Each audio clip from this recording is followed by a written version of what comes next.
My parents took my entire college fund to pay for my sister's extravagant wedding.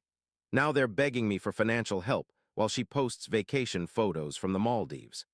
I stared at the desperate text message on my phone and wondered how I'd become the family ATM after being the forgotten child for 28 years. I'm Lucas Bennett, the eldest and perpetually overlooked son in a family where my sister Sophia has always worn the invisible crown. Growing up in suburban Ohio, I learned early that being the responsible one meant being taken for granted, while Sophia's every whim was treated like a royal decree. The first memory I have of this uneven treatment was my 10th birthday. I'd asked for a new bike, nothing fancy, just something to replace the hand-me-down I'd outgrown. My parents gave me a used model from a garage sale, explaining that money was tight. 2 months later, Sophia turned 7 and received a brand new bike with all the accessories because, as Mom put it, she's been through so much with her allergies this year. My allergies were apparently not worthy of mention. This pattern continued throughout our childhood. When I earned straight A's, my report card would be glanced at and placed on the refrigerator with a casual, "Good job, Lucas." When Sophia brought home BS and CS, there would be celebrations, ice cream, and praise about how hard she must have worked. "Sophia just needs more encouragement," Mom would explain when I questioned the disparity. "You're naturally gifted, so you don't need as much praise." By high school, I'd accepted my place in the family hierarchy. I worked part-time jobs, saved money, joined clubs, and maintained excellent grades, all while watching Sophia receive new clothes, a car on her 16th birthday. I had shared our parents' old sedan, and constant attention for her minor accomplishments. "Lucas, you need to help your sister with her college applications," Dad instructed during my senior year of college. I was drowning in my own coursework, working 20 hours a week at the campus bookstore and barely sleeping. "I have 3 papers due this week, Dad," I protested. "Your sister's future is at stake," Mom chimed in from the background. "You know how she struggles with essays, just help her this once." This once became a regular occurrence. I edited Sophia's papers throughout her college years while working to pay off my own student loans. My parents had promised me a college fund. I'd seen the statements during high school showing nearly $40,000 saved for my education. But when I was accepted to State University, they sat me down for the talk. "We've had to use your college fund for some unexpected expenses," Dad explained, not quite meeting my eyes. "But you're smart. You can get scholarships and loans." I later discovered the unexpected expenses included a kitchen remodel and Sophia's senior trip to Europe with her friends. When I confronted them, Mom sighed dramatically. "Lucas, you've always been so independent. We knew you'd figure it out. Sophia needs more support." I did figure it out, through scholarships, loans, and working 30 hours a week while maintaining a full course load. I graduated with $32,000 in student debt but a promising job in marketing. Meanwhile, Sophia changed majors 3 times, took 5 years to graduate with a communications degree, and had her entire education paid for. "That's what parents do," Mom said when I mentioned the disparity. "We help our children when they need it." Apparently, I wasn't included in the definition of children. After college, I moved to Chicago and built a life for myself. I kept in touch with my family through obligatory holiday visits and occasional phone calls. I dated, made friends, advanced in my career, and tried to ignore the constant updates about Sophia's life. Her promotions, gained through connections my parents had made. Her relationship with Ethan, the son of my father's golf buddy, and her general status as the family's shining star. Then came the wedding. "Lucas, we need to discuss Sophia's wedding," Mom announced during a Sunday phone call 6 months ago. "It's going to be the event of the season."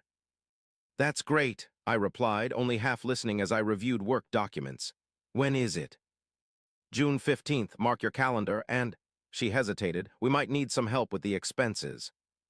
I sat up straighter. "What kind of help?" "Well, your father and I have put aside quite a bit, but Sophia has her heart set on the Lakeside Gardens venue, and the deposit alone is $15,000. "That's a lot for a venue," I said carefully. "It's her special day, Lucas. Every girl dreams of her perfect wedding." I took a deep breath. "How much are you asking me to contribute?" The answer nearly made me drop the phone. $10,000. "Mom, that's more than I make in 3 months after taxes and rent," I protested. "But you've been so successful," she countered.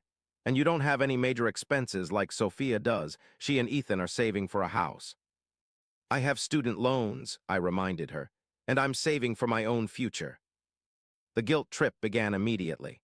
After everything we've done for you, Lucas, we raised you, put a roof over your head, fed you. Is it too much to ask that you help make your sister's dreams come true? I wanted to scream that they had done the bare minimum required by law as parents, while giving Sophia everything, including my college fund.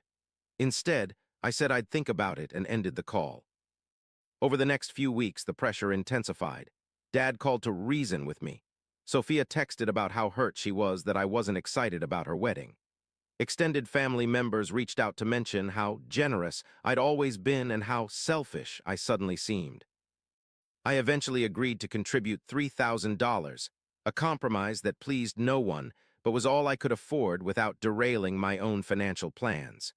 The disappointment from my family was palpable. I guess that's better than nothing, Mom sniffed, though I don't know how we'll afford the flowers Sophia wants. As the wedding approached, I noticed a strange pattern. Despite my financial contribution, I wasn't included in any of the planning discussions. When I asked about being a groomsman, Sophia laughed. Oh, Ethan already has his college friends and fraternity brothers. There really isn't room for you. I tried to ignore the sting. What about other ways I could help? I'm pretty good at organizing. We've got it covered, she said dismissively. Just show up on time and try to look presentable. The weekend of the wedding arrived, and I flew back to Ohio, checking into the hotel where a block of rooms had been reserved for guests. The rehearsal dinner was the first event, held at an upscale restaurant downtown. When I arrived, I discovered I wasn't seated at the family table, but instead placed with distant cousins I barely knew. There must be some mistake, I said to my mother, pulling her aside. No mistake, she replied, straightening her expensive new dress. We had to prioritize Ethan's immediate family and the wedding party, you understand. I didn't understand, but I sat through the dinner watching my parents beam with pride as they introduced Sophia and Ethan to everyone as our beautiful daughter and her wonderful fiancé. No one mentioned me, the son who had contributed to this extravaganza despite his own financial constraints. The day of the wedding was even worse. I arrived at the venue, which was indeed spectacular with its lakeside views and marble columns, and found that I wasn't even mentioned in the program. Under Family of the Bride, my parents' names appeared, followed by and family. I was reduced to an anonymous afterthought. During the ceremony, I sat in the general seating area, not with my parents in the reserved family section. At the reception, I discovered I was seated at a table near the coat check, far from the main celebration, with people I'd never met. Are you a friend of the bride or groom? An elderly woman asked me. I'm the bride's brother, I replied. Her eyebrows shot up. Oh, I didn't realize Sophia had a brother. That comment hit me harder than I expected. Had my sister erased me from her narrative so completely that her future in-laws didn't even know I existed? I excused myself and headed to the bar where I ordered a whiskey neat. As I sipped my drink, I watched my family across the room, laughing, dancing, accepting congratulations. I had contributed financially to this celebration, yet I was treated like an unwelcome stranger. Quite the affair, isn't it? A voice beside me said. I turned to see an elegant older woman in a navy blue dress, her silver hair perfectly styled. Something about her seemed familiar. Yes, very elaborate, I agreed. I'm Mary Hamilton, she said, extending her hand. Ethan's mother. I nearly choked on my drink. Lucas Bennett, I replied, shaking her hand. Sophia's brother. Her expression shifted slightly. Brother, how interesting. Sophia mentioned only her parents when we discussed family. The sting of those words pushed me over the edge I'd been teetering on for years. That sounds about right, I said, unable to keep the bitterness from my voice. I've never really counted in this family. Mary studied me with shrewd eyes. Care to elaborate? Perhaps it was the whiskey, or the culmination of years of being overlooked, but I found myself telling Mary everything. The childhood disparities, the stolen college fund, my contribution to this very wedding despite being treated like an unwanted acquaintance. The final insult was finding out they seated me by the coat check, I concluded. I donated $3,000 to this wedding, and they couldn't even put me at a decent table. Mary's expression had grown increasingly troubled as I spoke. That's quite disturbing, Lucas, and not at all the impression Sophia has given us of her family dynamics. What has she told you? I asked, curious despite myself. Mary hesitated, then seemed to make a decision. She's portrayed herself as the supportive daughter who's had to care for aging parents while her selfish older brother abandoned the family for the big city, never looking back or offering help. I nearly dropped my glass. What? I send money home regularly when they ask. I've never refused to help. I just can't always give as much as they want. That's not the story we've heard, Mary said, her lips thinning. Ethan and I were led to believe you were essentially estranged from the family due to your self-centered nature. The rage that had been building for years threatened to explode. Did she also tell you what she thinks of you? I asked, the words escaping before I could stop them. Mary's eyebrows rose. Excuse me. I shouldn't have continued, but 28 years of suppressed resentment had finally found an outlet. Sophia has been complaining about you since she started dating Ethan. She was worried you'd wear something embarrassingly outdated to the wedding and ruin her photos. Mary's face froze. I beg your pardon. She also mentioned being concerned about your speech tonight, afraid you'd say something inappropriate and embarrass her in front of her friends. Mary's knuckles whitened around her champagne flute. I see. I'm sorry, I said, suddenly realizing I might have gone too far. I shouldn't have. No, Mary interrupted, her voice steely. I appreciate your honesty, Lucas. I've had suspicions about your sister's character for some time. Ethan is blinded by love, but mothers see things others don't. She placed her empty glass on the bar and straightened her shoulders. If you'll excuse me, I believe I need to have a conversation with my new daughter-in-law. I watched as Mary made her way across the room, her posture rigid with purpose. She approached Sophia, who was surrounded by bridesmaids, and said something that made my sister's smile falter. They moved to a quieter corner where their conversation quickly became animated. As I watched them, a plan began to form in my mind. For years, I'd been the dutiful son, the reliable brother, the family ATM. I'd swallowed my resentment and played my assigned role, but no more. If my family wanted to treat me like a stranger, then I would give them a show they'd never forget. I pulled out my phone and opened my banking app. I'd prepared a wedding gift for Sophia, another $1,000 I could barely afford, a final piece offering to maintain the illusion of family harmony. With a few taps, I canceled the transfer. Then I scrolled through my gallery until I found what I was looking for, screenshots of text conversations with Sophia over the years. Messages where she'd mocked not just Mary, but Ethan's entire family, where she complained about how boring Ethan was and how she was settling for him because he had family money, where she'd admitted to faking interest in his hobbies just to keep him on the hook. I'd saved these messages out of a vague sense that I might need them someday. That day had arrived. I ordered another whiskey and watched as Mary's conversation with Sophia grew more heated. My mother had joined them now, placing a protective arm around Sophia's shoulders. Ethan hovered nearby, looking confused and concerned. Perfect timing. I approached the DJ's booth and slipped him $100 bill. I'd like to make a special toast to my sister, I said. Can I borrow the microphone in about 5 minutes? The DJ nodded, pocketing the money. Sure thing, man. Just give me a signal when you're ready. I moved to a position where I could observe the growing tension between Mary and Sophia. My mother was now actively arguing with Mary, while Sophia had adopted her familiar victim pose, shoulders hunched, eyes wide and tearful, lower lip trembling. Ethan looked increasingly uncomfortable, caught between his new wife and his mother. When the current song ended, I caught the DJ's eye and nodded. He announced, and now a special toast from the bride's brother, Lucas. All eyes turned to me as I took the microphone. Sophia's face registered shock, then alarm. My mother looked furious. My father, who had been chatting with Ethan's father across the room, turned with a confused expression. Good evening, everyone, I began, my voice steady despite the adrenaline coursing through me. For those who don't know me, which seems to be most of you, I'm Lucas Bennett, Sophia's older brother. A murmur rippled through the crowd. I could see Ethan's relatives exchanging glances, clearly surprised by my existence. I wanted to take this opportunity to share some insights about my sister that you might not be aware of, I continued. Sophia has always been the star of our family, the golden child who could do no wrong. My mother started moving toward me, her face a mask of rage, but my father caught her arm, holding her back. What many of you don't know is that Sophia's perfect wedding was partially funded by me, the brother she conveniently forgot to mention to her new in-laws. The brother whose college fund was taken to pay for her European vacation. The brother who has been sending money home for years despite being told I was selfish and abandoning the family. Gasps and whispers spread through the reception hall. Sophia's face had gone from alarm to horror. "But don't take my word for it," I said, pulling out my phone. "I think Sophia's own words paint a clearer picture." I began reading from the screenshots, my voice carrying clearly through the speakers.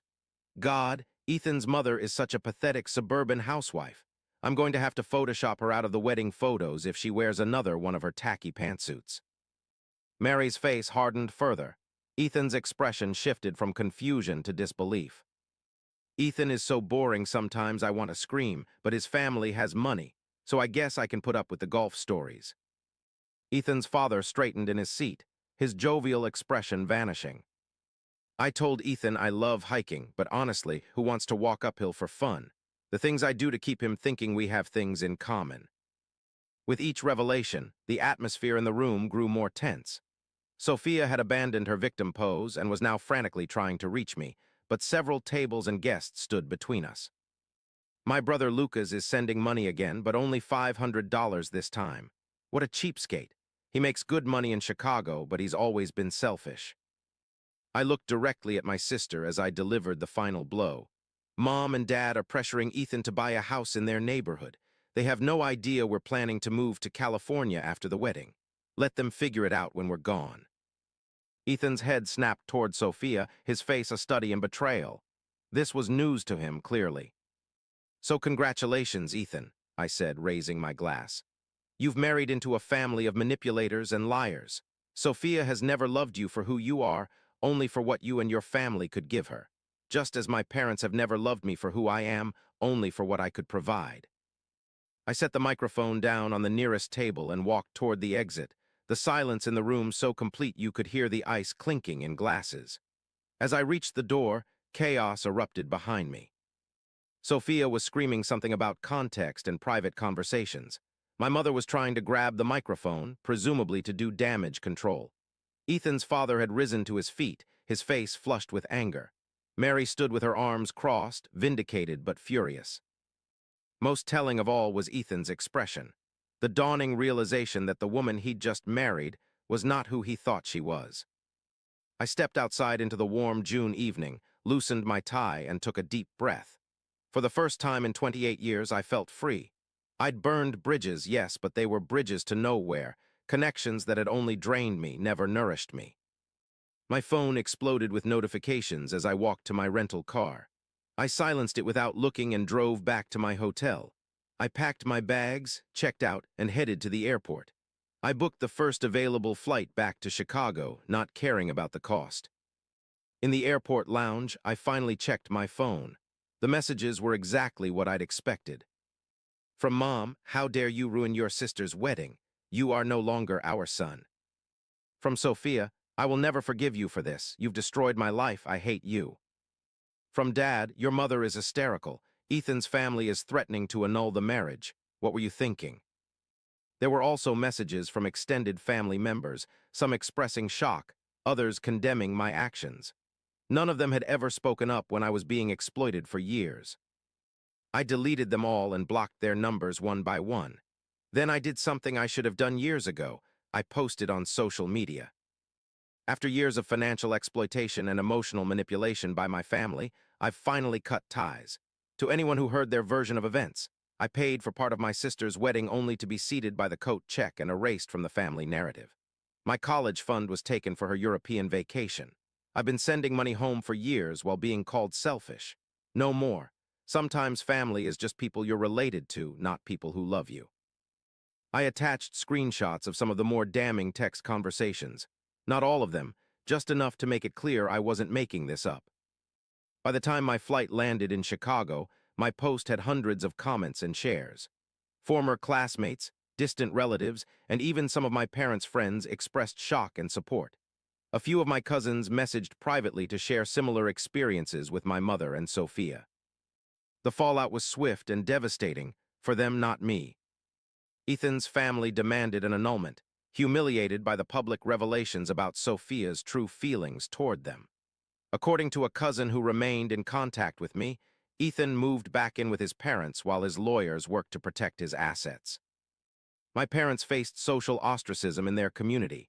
Their country club friends, who had attended the wedding and witnessed my revelations, distanced themselves. My father's business partners began questioning his integrity. My mother was asked to step down from her cherished position on the hospital charity board. Sophia lost not only her husband but also her job. Apparently, her boss was friends with Mary's sister and decided Sophia wasn't a good fit for the company culture after hearing about the wedding disaster. My parents' house, which they had remortgaged to pay for the wedding, went into foreclosure 6 months later. They were forced to downsize to a small condo in a less prestigious neighborhood. Through it all, they maintained that I was the villain, the ungrateful son who had destroyed their family out of jealousy and spite. They told anyone who would listen that I had misrepresented private conversations and taken things out of context. Few believed them, especially after more relatives came forward with their own stories of manipulation and favoritism. A year after the wedding, I received a letter from my father. Unlike my mother and Sophia, who continued to send hateful messages whenever they managed to get a new phone number I hadn't blocked, my father had maintained a dignified silence. Letter was short. Lucas, I won't ask for your forgiveness because I don't deserve it. What I will say is that I failed you as a father. I allowed your mother and sister to dictate our family dynamics, and I looked the other way when you were treated unfairly. I've lost everything. My business is failing, your mother is bitter and angry all the time, and Sophia blames everyone but herself for her situation. I hope you're finding peace and happiness in your life. I won't contact you again unless you wish it. Dad. I read the letter twice, then filed it away without responding. Perhaps someday I would reach out to him, but not yet. The wounds were still too fresh, the betrayal too deep. Meanwhile, my life in Chicago flourished. Freed from the financial burden of supporting my family, I was able to pay off my student loans ahead of schedule. I received a promotion at work, partly due to the extra time and energy I could now devote to my career instead of managing family drama. I made new friends, genuine friends who valued me for who I was, not what I could provide. I started dating a woman named Rachel who came from a healthy, loving family and helped me understand what normal family relationships looked like. 2 years after the wedding, I received a text from an unknown number. It's Sophia. Please don't block this number. I need your help. I have nowhere else to turn. I stared at the message for a long time before responding. What do you need? Money for rent. I'm about to be evicted.